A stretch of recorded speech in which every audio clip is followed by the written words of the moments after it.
It's a cool, dingy and damp October morning with heavy rain forecast for later. A terrible time to be off wild camping on Dartmoor. But I'm going anyway, because very soon I may not be allowed to. Normally, the Dartmoor podcast is more interested with the events of the distant past than the present day. But for once, I'm going to poke my nose into current affairs and investigate a story that national newspapers, including The Times and The Guardian, have been reporting. That there is an attempt to ban wild camping on South Dartmoor. Now, I don't normally try anything topical. Firstly, because by the time I've researched, filmed and edited something together, it'll probably be out of date. And secondly, because I'm an idiot who knows nothing about politics, the news or the law. But if someone's going to take away my wild camping, then I want to know about it. Welcome back to the Dartmoor podcast. I love wild camping. There's nothing better than heading off alone onto the moor with just a vague destination in your mind and a ton of snacks in your rucksack. It's an unparalleled sense of freedom. No phone, no worrying about next week, no one to put on a face for. Just me and the sky and the moor. Give me a couple of days a month like this to wander and think and marvel at the beautiful landscape, and I'll be fine. I think it does me a world of good, and I know I'm not the only one. Climbing up out of the Erne Valley, I visited Tristis Rock, a great little outcrop for the Dartmoor hipsters who prefer their less well-known tours. In recent years, I've been really impressed with this little bit of habitat around here. The trees are naturally regenerating along the valley, and it's alive with all sorts of moorland bird life in spring. And today, through the cloud and mist, I am able to enjoy flocks of migrating redwings and fieldfares shooting through from the north, signalling the beginning of winter. And from Tristis Rock, I could look north and get a glimpse of the land that's under question. About a decade ago, a city fund manager called Alexander Darwall and his wife Diana bought a massive 2,784 hectare wilderness of barren hills called Stawell Moor. All the land that lies between the River Erne to the east and the River Yelm to the west now belongs to the Darwalls. Until recently, I hadn't even thought about who owns Dartmoor. I just assumed that as a national park it was sort of owned by everybody. But the land itself actually does have owners.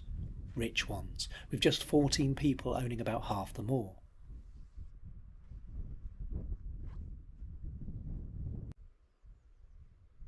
And until now, these privileged few have respected the centuries-old right to camp out on the moor, making Dartmoor just about the only place in England where wild camping is legal.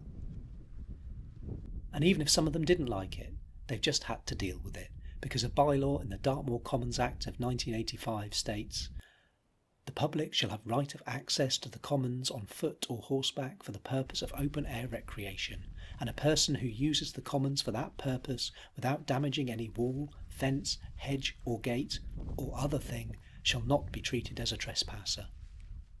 Lovely. Especially that other thing bit. So why is this suddenly under threat?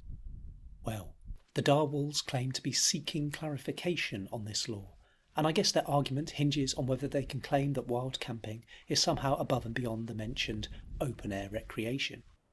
They say that they want to change to the rule so that people will have to seek the landowner's consent before camping on their land. Which, at first, doesn't sound too much like a threat. Except that the landowners might not give consent or even be contactable at all. And then there's the greater worry that this could cascade into all sorts of other bans. If wild camping can be banned, then what about access entirely? And what about other landowners? Might they use the precedent set by this case to ban camping on their land too? I stomped out onto Stawell Moor to see what we'd be missing if the Darwalls did get their way. As, although this is a rather bleak and barren part of the moor, it's not without its points of interest.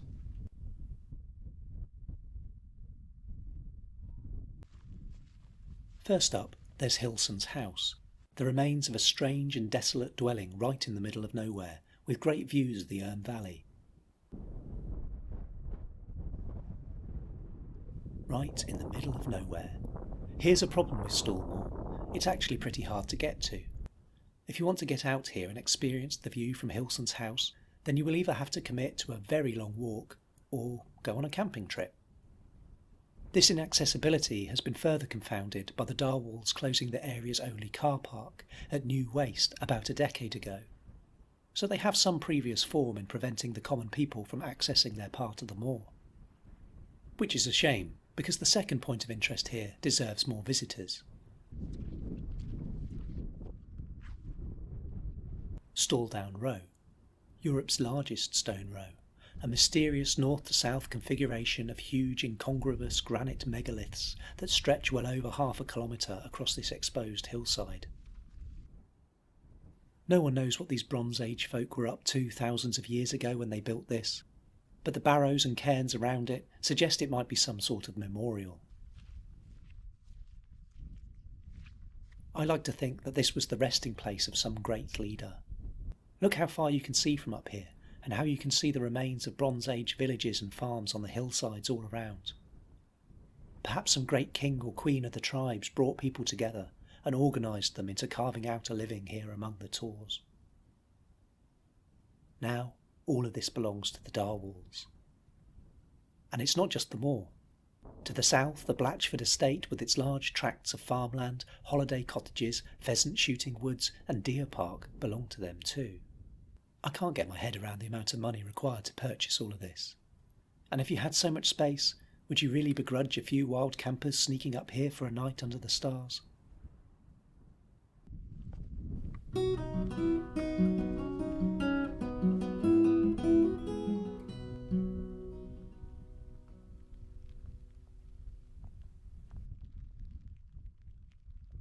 Finally, I reached Yelm Steps, a waterfall that was in good flow after all the recent rain, tumbling picturesquely over the boulders of the open moor and running down into a little valley covered in the scars of tin mining from centuries past. Not a bad little spot to set up camp. Now, according to the articles I read, the Darwalls are citing damage to the moor as the reason they want to put a stop to camping on their land. Is there any truth in the idea that wild campers cause damage to the moor? Well, if we look back to the summer of 2020, at the height of the pandemic, when foreign holidays were banned, vast numbers of people who would normally have jetted off to Ibiza or wherever descended on places like Belvoir Forest and Wistman's Wood and decided to have a go at wild camping. Except that they largely didn't do it very well. They just rolled out of their cars, popped up a cheap tent by the road, did some damage with a disposable barbecue, then drove home, often just leaving their stuff for the rangers to clear up. Pretty despicable behaviour. But these weren't wild campers. These vandalistic grockles became known as fly campers, and the DNPA stepped in to sort things out, placing a temporary ban on camping in those places. The DNPA, by the way, are not some late 80s rap crew, but the Dartmoor National Park Authority. To the N to the P to the A, with fire getting higher than the Hollywood haze. Don't fuck with my ponies, cause they're half wild. We got more rhymes than the most got styles, more fun. They also addressed the fly camping problem by adding some clarification as to what actually constitutes wild camping. You can carry all your stuff with you, stay for 1 or 2 nights max, with fewer than 6 people, staying out of sight of the road and settlements, and crucially, you leave no impact. No litter, fires or polluting. But the DNPA never stepped in on Stallmoor, because there was never a problem on Stallmoor. As already noted, it's hard to get to and not well known. And furthermore, the plague of fly camping has completely dropped off since 2020, because people have gone back on their cheap European holidays. I had a thorough search for damage caused by campers on this part of the moor, and all I could find was this little area that seems to have been a fire pit at some point. Not exactly a scene of ecological devastation, and not even necessarily wild campers.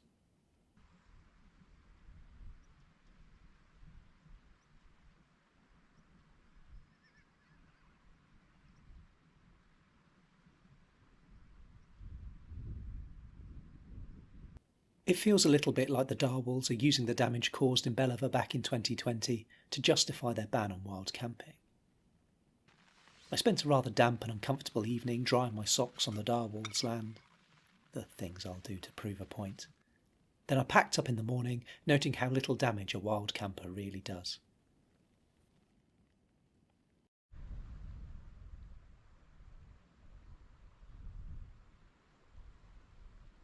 So far, all rather odd.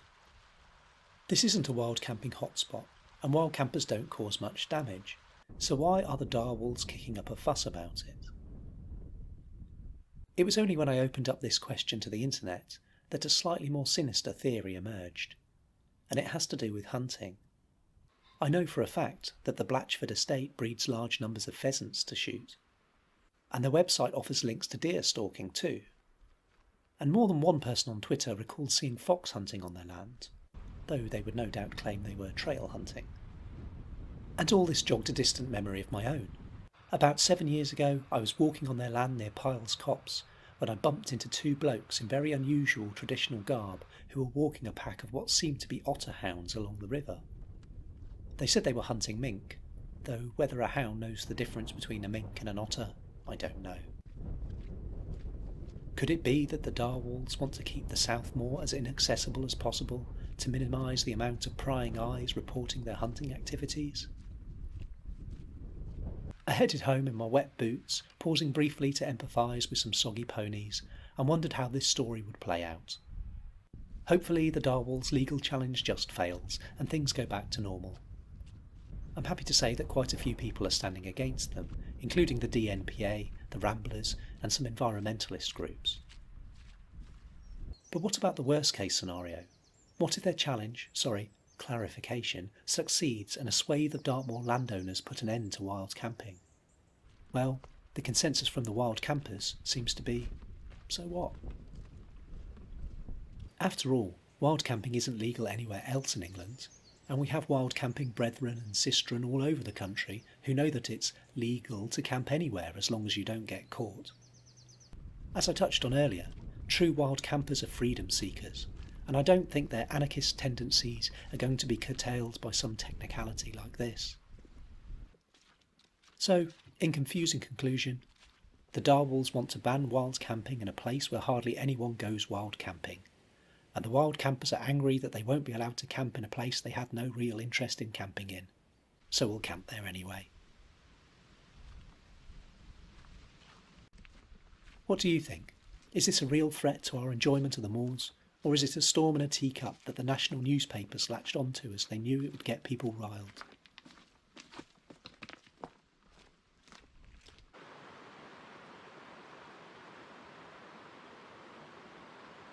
Thanks for listening, and please don't sue me.